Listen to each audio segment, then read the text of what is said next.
Hello everybody, I'm Hujuana and this is Spacedock, where we have another ranking video, but this time it's for the 7-ish ships of the Martian Congressional Republic Navy from the Expanse. Let me know what sort of things you want me to rank or do top 5s of in future videos in the comments. And when you scroll back up, like the video and subscribe if you haven't already. For this video, I'll be excluding the Chariot dropship and the Mobile Missile Silo as they're not full ships. Unlike the previous ranking of some oversized grey triangles, I don't actually dislike any of the MCRN ships. At worst, I'm merely ambivalent to the ship in the number 7 spot, the D-class supply ship. Generally speaking, I do tend to like auxiliary ships, those that fill the role of resupply and transport. In real life, these can be known as replenishment at sea vessels or underway replenishment ships, which is a complicated business these days with wire-slung hoses for fluids and cables for solid goods, all while both ships bounce around on the waves and try not to hit each other. In space, this would actually be a lot easier, assuming the two ships can match acceleration, as there's no Poseidon slapping them around for giggles. The MCRN version of these sort of ships is unfortunately kinda boring. It's got a very panelly smooth shape that is a bit oddly proportioned and has nothing that externally indicates it's a supply or replenishment sort of thing. Ironically, the Shiroko, a full-blown cruiser, has more interesting details with its drop pod launch bays, but I'll get around to that thing later. The D-class does have the large orange doors on the side, but it's not enough, especially as we never see them in the process of loading or unloading. The whole ship is just way too simple. Maybe there were some behind-the-scenes concerns that a very complicated ship might be confused with belter ships. There's also the potential that there just wasn't much time to fully design a complex supply ship that doesn't really get featured much. In 6th place, we have the very first MCRN ship we ever see, the Donager-class battleship.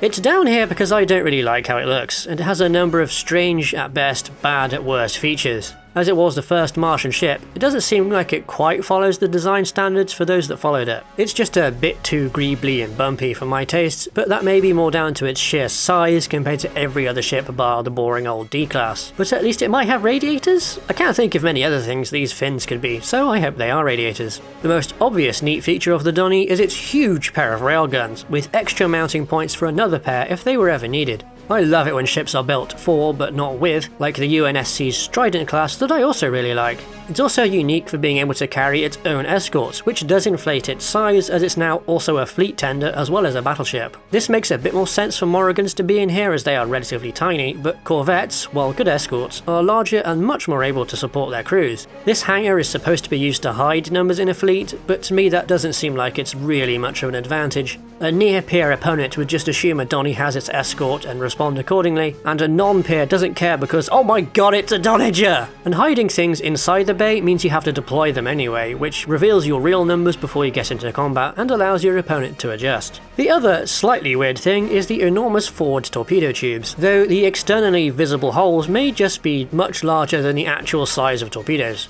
It also is the only ship, I think, with rear launching torpedoes. Unfortunately, they would be launched right between the insanely high temperature plumes of the engines, so these torps might get a bit scorched. I have a bit more to say about torpedo launchers later with the Heavy Frigate. The last strange thing about the Donny is its use as a prisoner transport for pirates it captures, which seems absolutely asinine. Sure, the MCR doesn't have all that many vessel types, but using an entire battleship as a prison bus is a complete waste of resources. Do they not have anything better to be doing? What is the point of things like the D-class if you're going to make your battleship transport prisoners?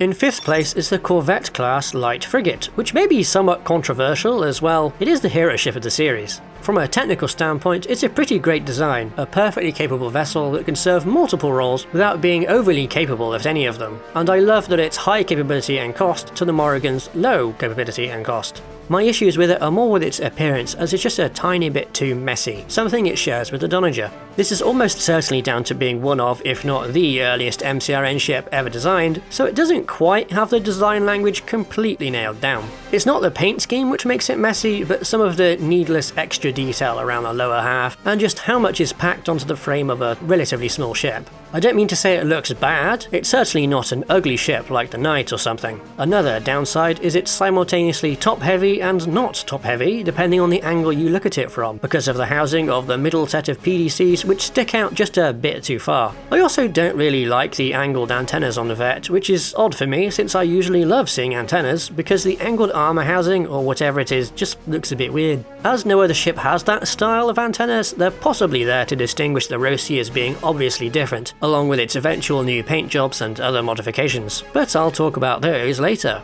I will say though that the cutout between the two antenna groups that allow an RCS block to fire between them is a nice bit of detail, and I'm glad the artists who made it took that into account.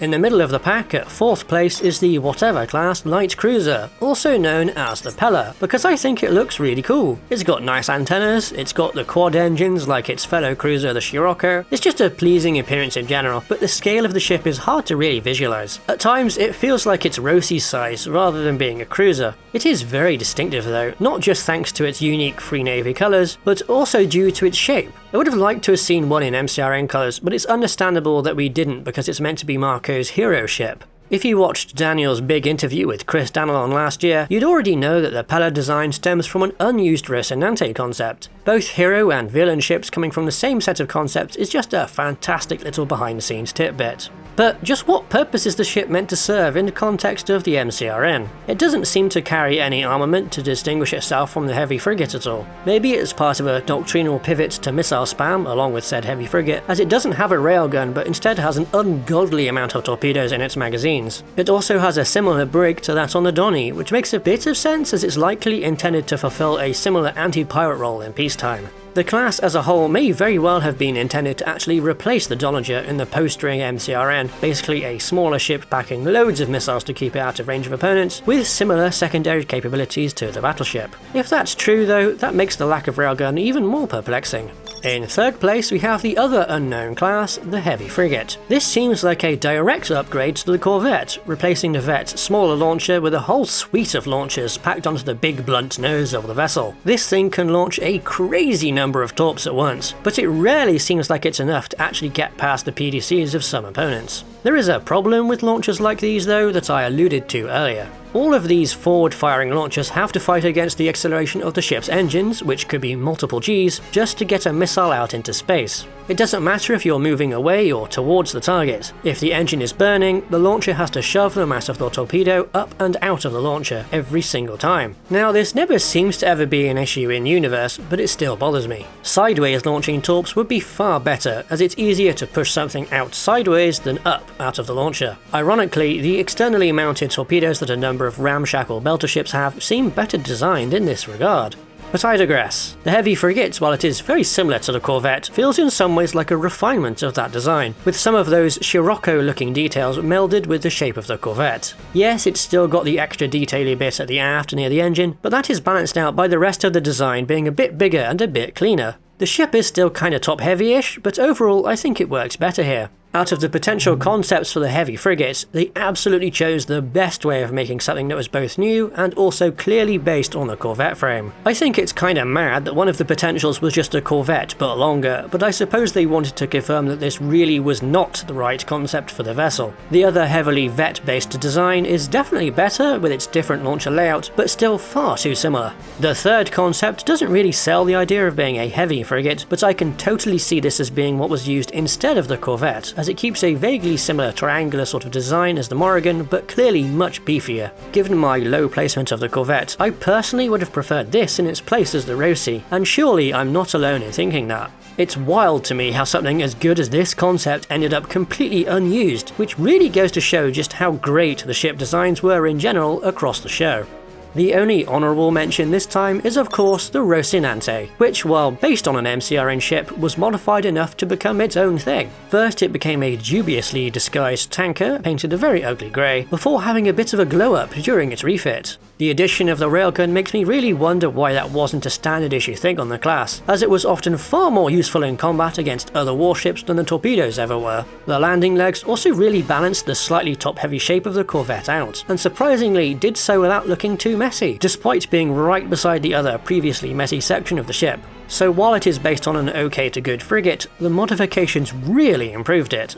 And back to MCRN ships, where the silver medal goes to the Shiroko class assault cruiser. Introduced in Season 2, this is the first large ship that really nails the Martian aesthetic of large, clean paneling with hard edges and straight lines. You can really tell that this thing is multi-role just from its appearance, with its visible weaponry, exposed chariot launch bays and boarding pods, which we sadly never got to see. It's got very nice visible antennas and sensors across its forward surfaces, which, along with the general shape of the ship, really sells the vertical building arrangement of the vessel. It's probably the most obviously vertical ship in the franchise outside of Jules-Pierre Mao's yacht.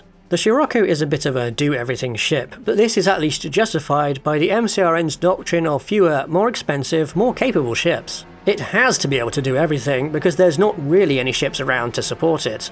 As it is a chonker of a ship, it carries a chonky armament. It has the standard PDC coverage, but also has a single turreted railgun and a whole bunch of torpedo launchers. This makes it a very capable vessel, but what are its downsides? The large weak point from the drop pod bays? I don't think that even matters, because it's very rare that we see armor really doing much, and hits from even the smallest weapons go right through it. Despite that, it's still a great vessel because we can plainly see everything it has without it descending into over-detailed clutter.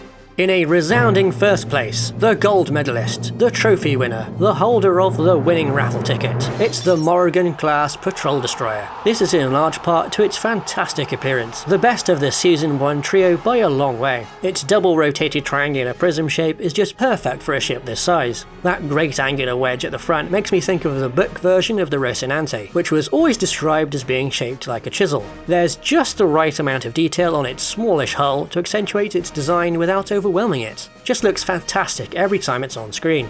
Beyond its visuals, its design makes a ton of sense. It's supposed to be the low to the Corvette's high, having much the same capabilities as its bigger brother, but on a reduced scale that's cheaper to build and run. This saves using the bigger ships for things that are actually worthy of their attention.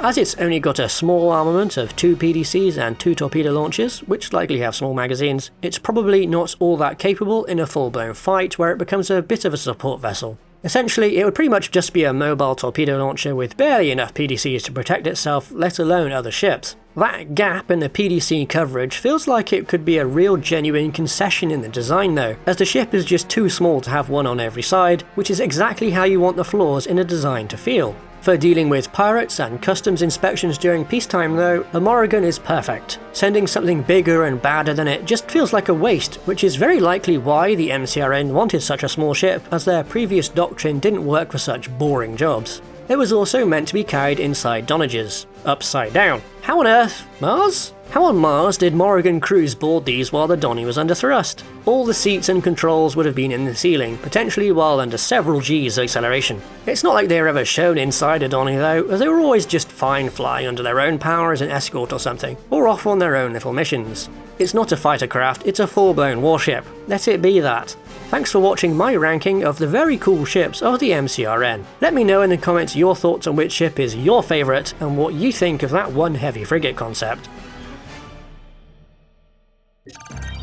If you want to support Spacedock, you can do so directly through YouTube, either via becoming a channel member or with super thanks, as well as joining the Patreon like these amazing people on screen. Thanks to them for supporting us, and thanks again to you for watching.